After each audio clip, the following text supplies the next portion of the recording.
Ayan o, laki na niya o. Tila mahaba ang katawan ng nilalang na ito na nakita sa video.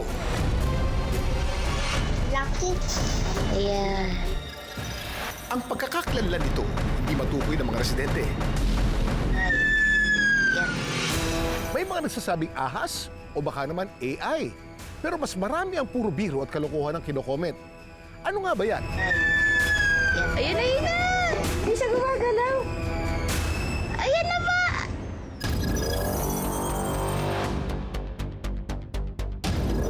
Ang misteryosong nilalang sa tubig, nagpakita sa May Kawayan, Bulacan. Ayan o, laki na niya o.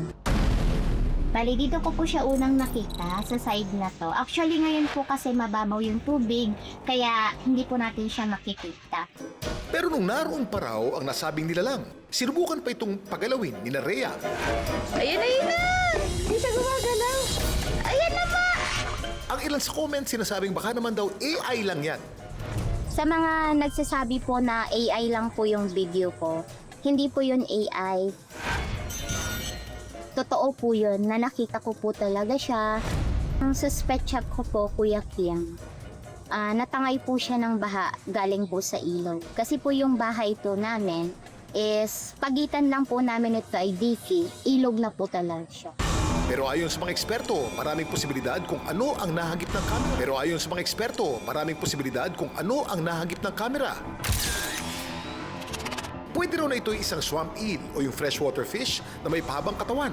Karaniwang natatagpuan sa mga ilog, palayan at kanal. Pero hindi lahat ng nakikita nating malaigat na hayop ay pare-pareho o isang uri lang. May mga ilo-igat na pinagkakamalang ahas dahil kaya nitong humaban hanggang 12 feet o parang isang maliit na poste ng ilaw. Karaniwan tong dark colored. Ayan na ba?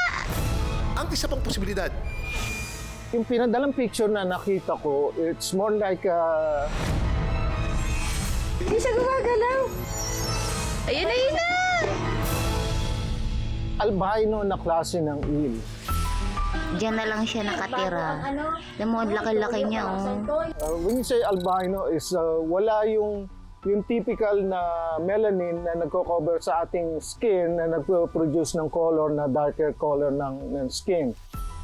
isang genetic mutation ng albinism. Ang mga tao at hayop na may albinism may maputing balat o balahibo dahil sa kakulangan ng melanin. May mapula o pink sila mga mata kaya sa ilang kaso, pwede sila magkaroon ng mahinang paningin. Sensitibo rin sila sa sikat ng araw. Ang melanin, natural na proteksyon ng katawan laban sa UV rays o ultraviolet rays ng araw. Pero dahil malayo ang kuha sa video at hindi pa nakita muli ang nasabing nilalang, marami bang ibang posibilidad? Kung ano man ito, isa lang ang sigurado, bigyan sila ng respeto. Ang dami mong alam, Kuya Kim.